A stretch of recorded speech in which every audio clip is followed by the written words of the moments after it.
Philip एक अरबती और top का अमीर इंसान था। एक बार स्काई डाइविंग करते समय हुए एक्सीडेंट की वजह से उसे पूरे शरीर का लकवा मार गया। इसी वजह से उसकी पत्नी भी गुजर गई, इसलिए उसे अपनी देखभाल के लिए एक केयर टेकर रखना पड़ा। जब सब लोग इंटरव्यू के लिए लाइन में लगे थे, तब एक अश्वेत आदमी सीधा लाइन तोड़कर बड़े रौब से कमरे में घुस गया। असल में अगर उसे 3 बार रिजेक्ट कर दिया जाता तो जैक बेरोजगारी भत्ता ले सकता था, इसलिए वह बिल्कुल नहीं चाहता था कि ये इंटरव्यू पास हो। और उसने फिलिप से भी ढंग से बात नहीं की। हमारी जिंदगी में कोई और मोटिवेशन नहीं है। बिल्कुल है, एक तो यही पर है। ये बहुत प्यारा है। जैक के मजाकिया और ईमानदार अंदाज ने फिलिप को बहुत रिलैक्स महसूस कराया, इसलिए उसने जैक के पेपर पर साइन नहीं किए और उसे कल दूसरे राउंड के इंटरव्यू के लिए बुला लिया। मैं तुम्हारे साथ नहीं आ सकता। लूटपाट के जुर्म में जेल जाने की वजह से वो 2 साल से घर नहीं गया था। समाज के निचले तबके में पले बढ़े इस लड़के का भविष्य बहुत उज्जवल हो सकता था, लेकिन उसकी जिंदगी बहुत मुश्किल थी। यहाँ तक कि नहाते समय भी भाई बहन इतना शोर मचाते थे कि उसे शांति नहीं मिलती थी। 2 साल से उसकी माँ ने ही घर का सारा बोझ उठाया था। अब घर वापस आया भी तो बस एक सजावटी अंडा लेकर आया, वो भी उसने फिलिप के घर से चुराया था। जैक नहीं चाहता था कि उसकी माँ को जेल के बारे में पता चले, इसलिए उसने अपनी माँ से कहा कि वो छुट्टियों पर गया था। इस झूठ की वजह से उसकी बेचारी माँ को उससे और भी ज्यादा निराशा हुई। उसने बड़ी बड़ी इमारतों को देखा जहाँ उसके लिए कोई जगह नहीं थी। बस में अकेले बैठे हुए वो खिड़की से बाहर देखता रहा। स्ट्रीट लाइटें और पेड़ों की परछाइयां गुजर रही थी। जिंदगी अंधेरी लग रही थी और कोई रास्ता नजर नहीं आ रहा था। अगले दिन वो फिलिप की हवेली पहुंचा। वो सिर्फ रिजेक्शन लेटर लेकर जाना चाहता था,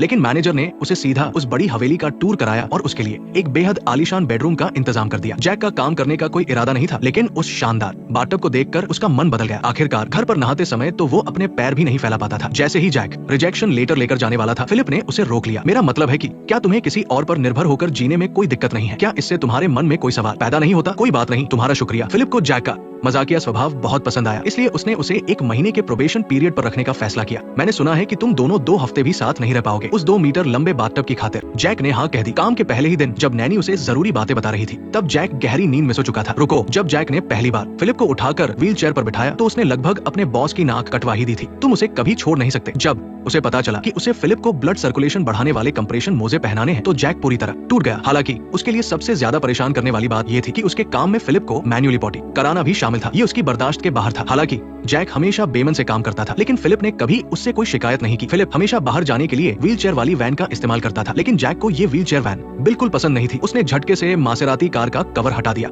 इंजन की दमदार आवाज के साथ दोनों ही बहुत एक्साइटेड हो गए, क्योंकि फिलिप ज्यादा बाहर नहीं जाता था, इसलिए पड़ोसी अक्सर अपनी कार उसके घर के सामने खड़ी कर देते थे। फिर जैक ने जाकर उनसे बड़े आराम से बात की। जैक के मामला सुलझाने के बाद दोनों एक आर्ट गैलरी में गए। सामने रखी पेंटिंग को देखकर फिलिप का दिल भर आया। उस लाल रंग के निशान ने उसे अपनी पूरी जिंदगी की याद दिला दी। जैक को आर्ट की कोई समझ नहीं थी, इसलिए फिलिप को बात बदलनी पड़ी। जैक हमेशा ऐसा ही रहता था। वो अक्सर फिलिप के लकवे का मजाक उड़ाता था। इससे फिलिप को गुस्सा नहीं आता था, बल्कि उसे ये अपनापन लगता था। इस वीडियो का सेकंड पार्ट देखने के लिए पेज को लाइक करें और फॉलो करें।